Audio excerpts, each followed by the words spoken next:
প্রিয় দর্শক সবাইকে আমন্ত্রণ আরও একটি সূর্যোদয়, আরও একটি আলো, আরও একটি বিজয়ের দিন। মহান বিজয় দিবসের ৫৪তম বছরে পদার্পণ করলো বাংলাদেশ।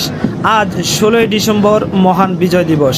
এই মহান বিজয় দিবস উপলক্ষে কুষ্টিয়া জেলা স্টেডিয়ামে অনুষ্ঠিত হচ্ছে এক বর্ণিল আয়োজন। মহান এই বিজয় দিবসকে স্মৃতিময় করে রাখতে, শ্রদ্ধাভরে স্মরণ করতে সকাল থেকে এখানে অনুষ্ঠিত হচ্ছে বিভিন্ন ধরনের অনুষ্ঠান। প্রথমেই পতাকা উত্তোলনের মাধ্যমে, জাতীয় সঙ্গীতের মাধ্যমে অনুষ্ঠিত হয় আজকের এই অনুষ্ঠান।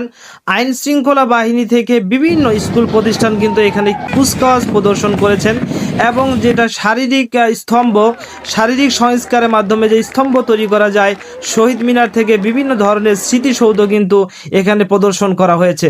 প্রিয় দর্শক, আজকের এই অনুষ্ঠানে উপস্থিত রয়েছেন কুষ্টিয়া জেলা ডিসি মহোদয় এবং কুষ্টিয়া পুলিশ সুপার এখানে উপস্থিত রয়েছেন।